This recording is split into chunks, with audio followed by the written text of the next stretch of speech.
Hello everyone. वैसे तो target 120 का स्केड्यूल थोड़ा सा डिफरेंट है, लेकिन आज इस लेक्चर में हम प्रारूप के चारों फॉर्मेट एक साथ कवर कर लेंगे। ठीक है। मैं हूं आर्गन और मैं उम्मीद कर रही हूं कि आप लोगों की प्रिपरेशन सही डायरेक्शन में चल रही होगी। No matter whatever is making rounds, whatever news you are hearing, always remember only true efforts withstand the test of time. आप जितना अपना बेस्ट देंगे आपको बेस्ट ही मिलेगा। एक चीज़ है जो मैं बहुत बार बोलती हूँ, मैं सबको ही बोलती हूँ इनफैक्ट, कि आपका जो फेवरेट सब्जेक्ट है ना, वो आपने जितनी अच्छी तरह से तैयार किया है ना, जब आप उसका टेस्ट देखते होगे आपको खुशी होती होगी क्योंकि आपको सब आ रहा है। फिर टेस्ट करने के बाद भी सेटिस्फेक्शन मिलता होगा। ये सेटिस्फैक्शन आपको बाकी सारे पेपर्स के लिए भी एग्ज़ाम से 1 महीने पहले तक लाना है। और 4 महीने अभी आपके पास हैं। 4 महीने बहुत होते हैं अच्छे से पढ़ने के लिए। अपना बेस्ट दो, आपको बेस्ट मिलेगा। इन सब चीज़ों पे हमको ध्यान नहीं देना है। हमें अपने कर्तव्य पथ पर अडिग चलना है और आत्मसंदेह की विवलता रखनी ही नहीं है। अपने आप पे भरोसा रखो, अपनी मेहनत पे भरोसा रखो। बेस्ट दोगे तो बेस्ट मिल जाएगा। ठीक है, आगे चलते हैं। आज हम अधिसूचना, निविदा, परिपत्र और विज्ञप्ति, ये चारों देखेंगे। एग्ज़ाम में प्रारूप लेखन 10 नंबर का आता है। अब इजी मार्किंग हो चाहे टफ मार्किंग हो, 7 नंबर लाना बिल्कुल आसान है। 6 तो ऐसे ही मिल जाते हैं, हमको 7 के लिए मेहनत करनी है ना। और अगर सिर्फ फॉर्मेट भी ध्यान रख लोगे तो 4 नंबर तो मिल ही जाएंगे। खाली वहाँ पे बिल्कुल नहीं छोड़ के आना है। क्वेश्चन अगर आपके ऊपर से जा रहा है, बिल्कुल समझ नहीं आ रहा है, तो भी खाली नहीं छोड़ के आना है उसको। खाली फॉर्मेट लिख के आ जाना, चाहे पर लिख के आना। ठीक है, क्योंकि एक एक नंबर एग्ज़ाम में बहुत मैटर करता है। अभी मैंने टेस्ट में क्वेश्चन दिया था कि रसद अधिकारी की शिकायत करो कलेक्टर से, तो किसी ने रसद अधिकारी को ही चिट्ठी लिख दी। पर ठीक है, एटलीस्ट खाली नहीं छोड़ा। लेकिन गलत तो गलत ही है ना। क्वेश्चन को थोड़ा ढंग से पढ़ लिया करो। क्वेश्चन को ढंग से पढ़ोगे तो उतना मुश्किल नहीं होगा उसे सॉल्व करना। वहाँ पे साफ स्पष्ट शब्दों में लिखा था कि रसद अधिकारी की शिकायत कीजिए। तो रसद अधिकारी को चिट्ठियाँ क्यों लिख रहे हो आप? ऐसा मत करो, ध्यान से पढ़ो क्वेश्चन को। तो हमने संक्षिप्तीकरण कर लिया है, पल्लवन कर लिया है, पत्र लेखन कर चुके हैं, प्रारूप लेखन आज कंप्लीट हो जाएगा। अनुवाद में बताने के लिए ज़्यादा कुछ है नहीं, लेकिन फिर भी हम डिस्कस कर लेंगे इसको भी। निबंध की पीडीएफ आप सबको दे दी गई है। उसमें 15-20 जितने भी टॉपिक है ना, उसके आसपास जो भी टॉपिक आएगा, मैं आपको इंश्योर करती हूँ कि आप बिल्कुल आउट ऑफ ट्रैक नहीं जाओगे या फिर बिल्कुल ब्लैंक नहीं हो जाओगे टॉपिक देखकर, क्योंकि उसमें काफ़ी फैक्ट्स और काफ़ी कोट्स मैंने डाले हैं। तो आप अगर उसको 2 बार भी पढ़ लोगे तो आपको कुछ तो याद रह ही जाएगा। ठीक है, तो इसलिए आप उन 15-20 टॉपिक्स को एटलीस्ट 2 बार पढ़ लेना। अभी आपके पास बहुत टाइम है, तो निबंध भी हो जाएगा। बाकी हम निबंध का अगले लेक्चर में डिस्कस कर लेंगे। तो अधिसूचना, परिपत्र, निविदा और विज्ञप्ति। अधिसूचना क्या होती है? आधिकारिक सूचना। जो भी सूचना राजपत्र में प्रकाशित की जाए उसे अधिसूचना कहते हैं। गजट नोटिफिकेशन होती है ना, गजट में छपवानी होती है वो, तो उसको अधिसूचना कहते हैं। ठीक है, इसकी कुछ मेन बातें हैं। जैसे एक है, इसमें अवधि का उल्लेख किया जाता है कि ये इस अवधि तक मान्य है ये। ठीक है, क्या होता है इसमें 15 दिन कम से कम और 6 महीने ज़्यादा से ज़्यादा। बाद में इसी को 6 महीने के लिए 1 बार और 6 महीने के लिए 2 बार बढ़ाया जा सकता है। उसके आगे जनरली ये चलती नहीं है। तो हम क्या डेट डाल सकते हैं कि इस हिसाब से कम 15 दिन और 6 महीने के बीच का टाइम डाल सकते हैं। ठीक है, और एक ये राज्यपाल महोदय की आज्ञा से होती है, राजपत्र में प्रकाशित करवानी है। सबसे बड़ी अथॉरिटी स्टेट में यही है। अगर भारत का दिया जाए या पूरे इंडिया का कोई अधिसूचना जारी करवानी हो तो वो राष्ट्रपति महोदय की आज्ञा से होगी। ठीक है, या राज्यपाल महोदय की आज्ञा से करवाते हैं। डेट लिखनी ज़रूरी होती है। और तीसरी बात, प्रतिलिपि एक राजकीय मुद्रणालय को ज़रूर भेजनी होती है। आगे हम फॉर्मेट में ये देख लेंगे, लेकिन ये 3 बातें आप ज़रूर ध्यान रखना अधिसूचना में। ठीक है, बाकी फॉर्मेट मोटा मोटा सेम ही होता है। अब अधिसूचना 2 तरीके से लिखी जाती है। एक जिसमें जगह और दिनांक बीच में आता है और इसमें पत्र क्रमांक नहीं लिखते। एक यहाँ पत्र क्रमांक आ गया और ये जगह दिनांक आ गया। ये दोनों ही सही होती है, वैसे इतना लोड लेने की बात नहीं है। ठीक है, और दिनांक मतलब दिनांक शब्द नहीं लिखना है, डेट डालनी है। ठीक है, फिर ये फॉर्मेट हम आगे देख लेते हैं। राजस्थान सरकार, विभाग का नाम एवं पता, अधिसूचना, इसको लिख के अंडरलाइन करें, जगह और दिनांक, फिर विभाग की पत्रावली का क्रमांक, अधिनियम का नाम, धारा। अब आप कहेंगे अधिनियम की धारा उपधारा थोड़ी हमें याद होती है, तो आप जनरलाइज स्टेटमेंट लिख दो। जैसे आपको लिखना है प्रशासन गांव के संघ के बारे में, तो लिखेंगे राज्य सरकार द्वारा चलाई गई प्रशासन गांव के संघ योजना के अंतर्गत, ऐसा करके लिख दो, है ना। और अगर अधिनियम की धारा उपधारा पता है या आप मन से कॉन्फिडेंटली उसे फॉर्म कर सकते हैं तो फिर वो बना के लिख दो। उसके बाद ये आदेश दिनांक प्रभावी होगा, इसमें समयावधि डालनी है, राज्यपाल महोदय की आज्ञा से होती है। ये बॉडी का फॉर्मेट जो है वो थोड़ा सा ध्यान में रखना है इसको, और इसी हिसाब से लिखना है, ठीक है। फिर राज्यपाल महोदय की आज्ञा से अधिकारी के हस्ताक्षर, नाम, पदनाम, फिर पत्र क्रमांक आ गया, दिनांक आ गया, फिर ये प्रतिलिपि लगाइए, ये वाली लाइन याद करनी है और ऐसी की ऐसी लिखनी है। अधीक्षक केंद्रीय मुद्रणालय जयपुर को भेजकर लेख है कि अधिसूचना को राजपत्र के भाग डैश अनुभाग डैश में प्रकाशित कर डैश प्रतियाँ, कितनी प्रतियाँ आपको बनवानी है उतनी प्रतियाँ यहाँ पे मेंशन कर दो, 50 लिख दो, 1 लिख दो, 2 लिख दो, जितनी प्रतियाँ बनवानी है उतनी प्रतियाँ बनवाओ, ठीक है। फिर ये वापस हस्ताक्षर, नाम, पदनाम, ठीक है। मोटा मोटा फॉर्मेट सबका सेम ही होता है, थोड़ा सा डिफरेंस होता है वो हम देख रहे हैं। ये आ गया, फिर अधिसूचना आ गई, क्रमांक आ गया, जयपुर आ गया। अब ये दिनांक लिखना ज़रूरी नहीं है, सीधा डेट डालो। फिर ये राजस्थान भू राजस्व अधिनियम 1956 की धारा 3 की उपधारा, धाराएं उपधाराएं नहीं याद हो तो डायरेक्ट लिख देना, इतना लोड मत लेना इस चीज़ का कि मैम हमको धारा उपधारा थोड़ी याद है। कोई बात नहीं, नहीं याद है तो आप स्टूडेंट हो, आप अभी जब प्रशासन में जाओगे तो आपको सब याद हो जाएगी अपने आप। बाकी ये वाला जो है ये अधिनियम तो आपके सिलेबस में भी है, तो सिलेबस से रिलेटेड कोई आता है तो आप लिख ही पाओगे। फिर यहाँ डेट डाल देनी है। उसके बाद ये फिर ये प्रतिलिपियाँ लगानी है, प्रतिलिपि में ये केंद्रीय मुद्रणालय जयपुर को ज़रूर लगानी है प्रतिलिपि, ठीक है।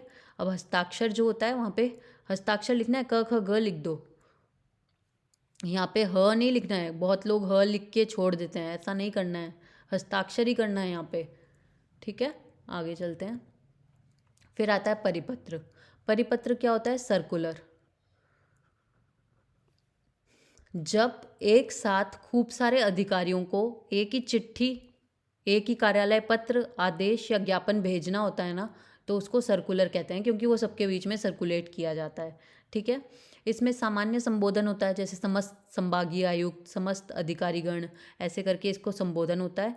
उसके बाद उसमें जो प्रतिलिपि लगती है उसमें पृष्ठांकन के रूप में उल्लेख किया जाता है कि जैसे प्रतिलिपि लगाइए समस्त उपखंड अधिकारी, तो 110 पेज से लेके 120 तक ऐसे प्रतिलिपि के आगे पेज लगाएंगे। नहीं भी लगाते हो तो कोई बड़ी बात नहीं है, लेकिन लगाओगे तो भी चलेगा।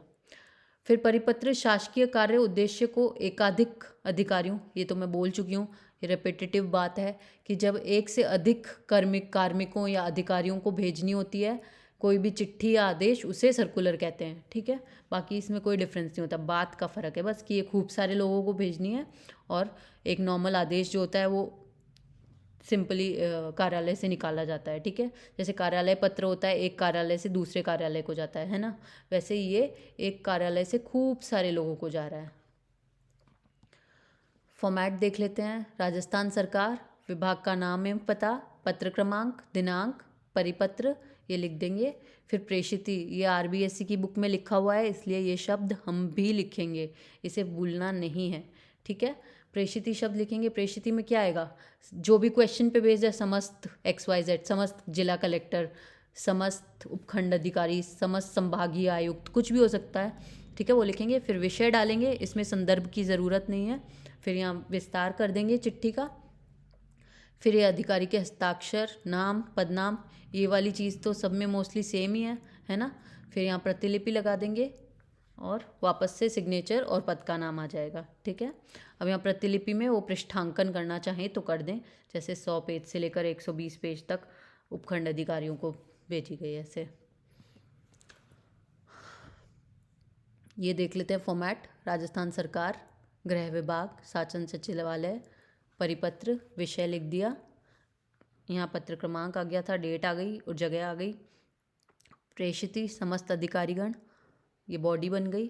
फिर ये क्रमांक, ये फिर आ गया, ये आ गया, और ये सारा तो सेम ही है, बाकी लेटर्स में भी यही होता है, बस इसमें ये वाली चीज़, समस्त वाली चीज़ को ध्यान में रखना है और इसका विषय परिपत्र के नीचे आ जाएगा, ठीक है। उसके बाद आती है निविदा। निविदा क्या होता है? टेंडर। जब भी किसी चीज़ के लिए टेंडर निकलवाया जाता है तो उसके कुछ फिक्स नियम होते हैं। तो हम, ये आपकी जानकारी के लिए लिखा हुआ है, इसका वैसे फॉर्मेट से कुछ लेना देना नहीं है, लेकिन इसकी जानकारी रहेगी तो लिखने में आसानी रहेगी, ठीक है। और उसके सिवा निविदा की कुछ शर्तें होती है जो हमको फॉर्मेट के साथ साथ लिखनी है, वो फॉर्मेट का पार्ट ही है। अगर नहीं लिखोगे तो कम नंबर ही मिलेंगे, ठीक है, क्योंकि उसके बिना फॉर्मेट अधूरा है। 20 लाख से अधिक की जो निविदा होती है वो राज्यपाल की स्वीकृति आवश्यक होती है उसके लिए, ठीक है, सिर्फ सरकारी विभागों के लिए। सॉरी, अगर गैर सरकारी विभाग निकाल रहा है तो राज्यपाल की स्वीकृति ज़रूरी नहीं है। फिर निविदा 3 तरह की होती है, सामान्यतः और सीमित निविदा होती है, वो 20 से 30 हज़ार की होती है और इसकी समयावधि 3 दिवस होती है। खुली निविदा होती है 30 हज़ार से 1 लाख की होती है, 15 दिवस इसकी समयावधि होती है। फिर 1 लाख से अधिक होती है जिसमें 1 मास की समय सीमा मिलती है, ठीक है। कम से कम 10 दिन की अवधि इसमें दी जाती है। धरोहर राशि क्या होती है? जो अनुमानित लागत होती है ना, जो जिसका भी आपको टेंडर इनवाइट किया गया है आपसे, उसकी जो अनुमानित लागत है उसकी कम से कम 2% धरोहर राशि होती है जो आपको जमा करवानी होती है, ठीक है। तो जब हम अगर निविदा की बॉडी में अगर हम टेबल बना रहे हैं और उसमें कॉलम लिख रहे हैं तो आपको यहाँ पे अनुमानित लागत, ये धरोहर राशि कम से कम आपको 2% लिखनी है अनुमानित लागत की, ठीक है। तो ये थोड़ा सा ध्यान में रखना, छोटी छोटी बातें हैं, बस ध्यान में रखनी है इनको। फॉर्मेट देख लेते हैं। राजस्थान सरकार, कार्यालय का नाम एवं पता, पत्र क्रमांक, निविदा सूचना संख्या, ये दिनांक तो आई है यहाँ पे, बॉडी आ जाएगी यहाँ पे, और ये वही हस्ताक्षर वगैरह। तो इसमें जो बॉडी है उसमें क्या लाइंस है जो फिक्स्ड आती हैं, ठीक है, उनको याद करके जाना है। अब मुझे बहुत लोग बोलते हैं कि मैम आपने बताया नहीं बॉडी में क्या लिखना है, लेटर का स्ट्रक्चर कैसे फॉर्म करें। वो आपको क्वेश्चन पे डिपेंड करेगा। जो लाइनें याद करके जानी है, फॉर्मेट आप अच्छे से देख लो, जो लाइनें याद करके जानी है वो याद कर लो। उसके सिवा फिर बचता ही है, थोड़ा सा बचता है, वो फिर हम मेंस दे रहे हैं, ऐसी भी क्या बात है। चम्मच पूरा मुंह में थोड़ी ले जाके दे सकता है आपके कोई, आपको खुद ही उठा के खाना पड़ेगा। तो क्वेश्चन जो आएगा उस पर बेस्ड हम आंसर लिख देंगे। राज्यपाल महोदय की ओर से इस विभाग के अधीन उपयुक्त श्रेणी में पंजीकृत संवेदकों एवं राज्य सरकार में पंजीकृत विभाग के नाम के संवेदकों से मोहरबंद निविदाएं आमंत्रित की जाती हैं। ये निविदा प्रपत्र निर्धारित शुल्क जमा करवाकर अधो हस्ताक्षरकर्ता के कार्यालय से दिनांक डैश तक किसी भी कार्य दिवस में प्राप्त किया जा सकेगा। निविदा प्रपत्र को पूर्ण प्रविष्टियों एवं वांछित सूचनाओं सहित भरकर जमा कराने की अंतिम तिथि दिनांक डालना है, यहाँ पे दिनांक शब्द नहीं लिखना है, दिनांक डालना है, अपराह्न 2 बजे तक होगी। 2 बजे, 3 बजे, 5 बजे, आपका जो मन हो लिख देना। निविदा इसी दिनांक को शाम 5 बजे उपस्थित निविदादाताओं संविदा धारकों के समक्ष इसी कार्यालय में खोली जाएगी। ये जो 4 सेंटेंसेस है ये निविदा की बॉडी में ज्यों के त्यों लिखने हैं, बस क्वेश्चन के हिसाब से थोड़े से हल्के माइन्यूट चेंजेस आएंगे, वो आप कर देना, ठीक है। अब अगर कार्य का विवरण देना हो तो ऐसी टेबल बना देना, इससे अच्छा इम्पैक्ट पड़ता है, अच्छी निविदा बनती है। तो ये चीज़ आप लोग कर देना, ठीक है। अगर क्वेश्चन में बिल्कुल ही गुंजाइश ही नहीं है तो अलग बात हो जाती है, मोस्टली होती है। क्रम संख्या लिखेंगे, कार्य का विवरण देंगे, अनुमानित लागत लगाएंगे, धरोहर राशि कम से कम 2% होनी चाहिए इसकी, निविदा शुल्क लिखेंगे, कार्यावधि लिखेंगे। ये सब चीज़ें आपको अपने मन से डालनी है, इसलिए इनका इतना सोचने की ज़रूरत नहीं आ रही है कैसे लिखी जाएंगी, अपने मन से डालना है इनको। बस इसमें इस चीज़ का ध्यान रखना है कि धरोहर राशि कम से कम 2% होती है अनुमानित लागत के, ठीक है। अब ये है निविदा की शर्तें। क्वेश्चन में जैसी डिमांड हो ना क्वेश्चन की, उस हिसाब से इनको शब्दशः लिखना है, इनमें कोई चेंज नहीं आना चाहिए, इनको वैसा का वैसा लिखना है क्वेश्चन की डिमांड के हिसाब से, ठीक है। ये एग्जाम्पल देख लेते हैं। अब आरबीएससी की बुक में देखोगे तो निविदा की शर्तें नीचे लिखी हुई नहीं है, पर हमको एग्जाम में लिख के आनी है, ठीक है। ये इन्होंने वही लाइंस लिखी है जो हमने डिस्कस की थी कि ये 4 लाइनें ज़रूरी है लिखनी। उसके बाद ये टेबल बना दी, ये अनुमानित लागत और इसकी धरोहर राशि फिर प्रपत्र शुल्क लिख दिया, खोलने की तिथि लिख दी, कार्य की अवधि लिख दी। मेनली यही सारे कॉलम्स होते हैं, ये भी आप याद कर सकते हो कि टेबल में क्या कॉलम बनाने हैं।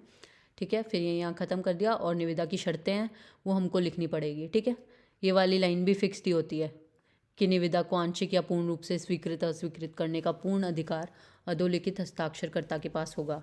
ठीक है, लेकिन निविदा की शर्तें हम लिख के आएंगे एग्ज़ाम में।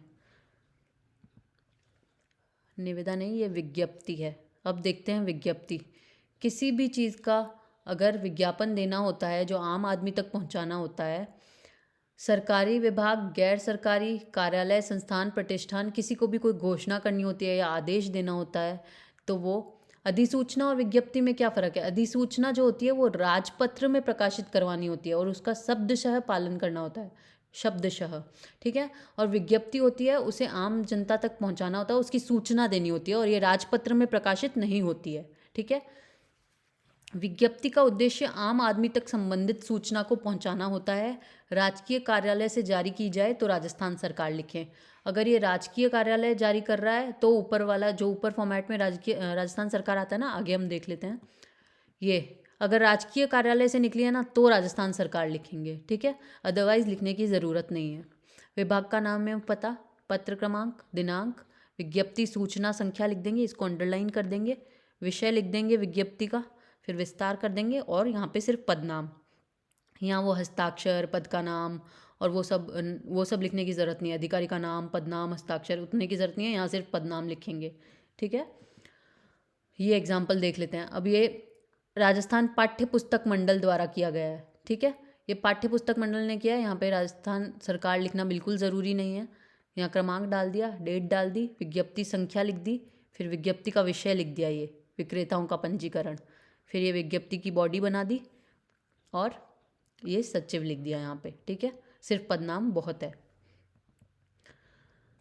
ठीक है, तो ये 4 फॉर्मेट्स थे हमारे, अधिसूचना, परिपत्र, निविदा और विज्ञप्ति। ये चारों के फॉर्मेट्स ढंग से याद कर लेना, ढंग से देख लेना, पर जो लाइंस फिक्स्ड है उनको याद ही कर लेना, कोई दिक्कत की बात नहीं है। निविदा की शर्तें याद कर लेना। थोड़ा थोड़ा सा डिफरेंस है इन सब में। जो पत्र लेखन था उनके फॉर्मेट्स तो ऑलमोस्ट सेम थे, इनमें थोड़ा डिफरेंस है और इनमें कुछ लाइनें वैसी की वैसी लिखनी होती है, तो इसलिए हमें ये ध्यान रखनी पड़ेगी। आपको कोई भी डाउट है लेट्स कनेक्ट पे पूछो। जितनी बार डाउट्स पूछोगे उतनी बार मैं रिजॉल्व करूँगी उनको। पूछोगे तो आपका भी फ़ायदा है और मैं बताऊँगी तो हम सबका मिलके ही फ़ायदा है ये। तो डाउट्स हो तो आपस में पूछ लो, वर्कशीट्स कंप्लीट करते हो एक दूसरे से पूछ लो क्वेश्चंस, हेल्प कर ही देते हैं यार। हम सब मेंस लिख रहे हैं, कोई स्कूल के छोटे बच्चे तो हैं नहीं कि नहीं मैं अपनी कॉपी नहीं दिखाऊंगा, मेरा आंसर लिख लेगा तो फिर मुझे नंबर कम मिलेंगे। ऐसा तो होता नहीं है। हम सब सेम नोट्स से भी पढ़ के जाएं तो भी हमारे नंबर सेम नहीं आएंगे, क्योंकि कौन उसको किस तरह अपने अंदर लेता है और उसे कैसे वहाँ पे लिख के आता है, वही सारा मैटर करता है ना। तो हमें एक दूसरे की हेल्प करनी चाहिए और जो भी प्रॉब्लम हो पूछो, रिजॉल्व होगी। और पढ़ते रहो बस, और तो कुछ नहीं। ठीक है, take care, have a nice time, study well.